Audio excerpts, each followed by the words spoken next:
Congratulations again to LeBron, fellas. You know, I think Jamie Foxx said it, but out of, Shaq, you were highly touted. We knew what you were going to be the most dominant.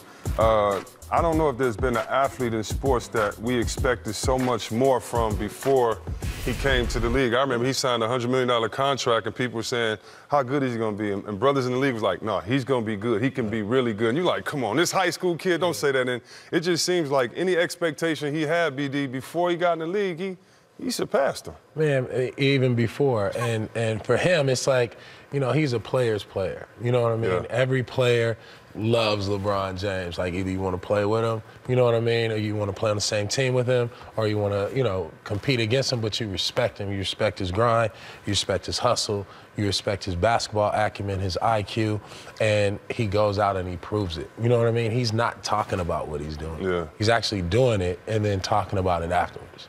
He did it the right way, he did it the respectful way.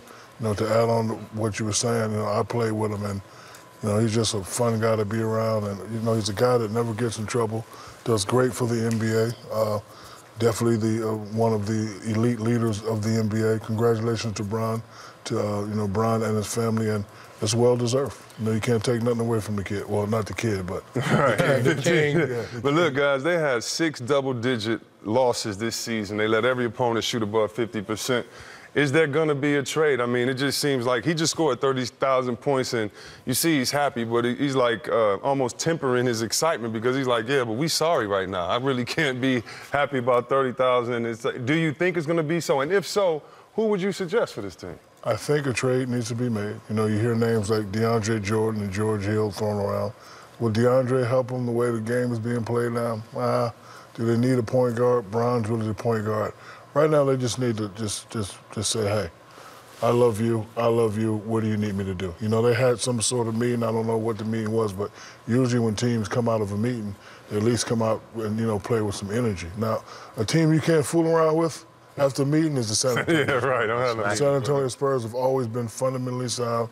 They're not going to do nothing extra. They got their guys, and they always play hard. So, it was a lot of stuff there that I didn't like Kyle Korver didn't block out one time, and Danny Green got a putback dunk.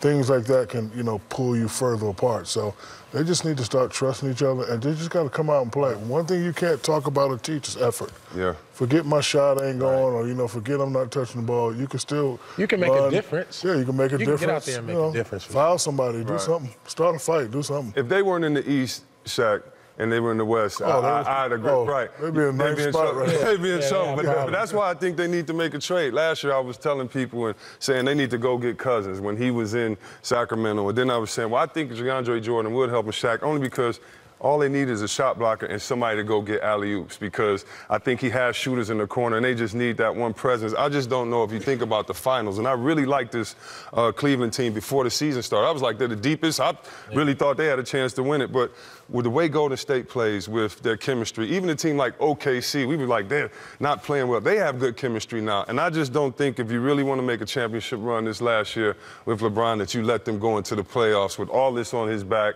and this being his team and not having one spark. It's even tough for Isaiah. We haven't even allowed him to get his legs back, and, we're screaming blow up the team. And I'm one of those people that I think, BD, they need to have some type of trade to do something, because if not, I think they're just going to keep having meetings, and then it just might turn into, a WWF match one of them meetings, man. I mean, obviously, this team has a lot of egos. You know what I mean? They got a lot of good players who got a lot of pedigree, who got a lot of history. And so when you're trying to get these guys to all mesh, you know what I mean, in half a season with no practice, no training camp, guys coming in and out of injuries, like the ego, the pedigree, how good you are, trying to figure out rhythm, all that is like a Rubik's Cube right now for them. You know what I mean? And I think that a trade would help them with the right trade, somebody like a Marc Gasol, you know what I mean, who could help settle them down. You know what I mean? A lot of players are doubling that positions. You have, 6, 2, 3, 2, 3, 4 guys. You know what I mean? You have 3 quasi 1, 2, 3 when LeBron is the one. And so they need to really have some clear definition in the rotation.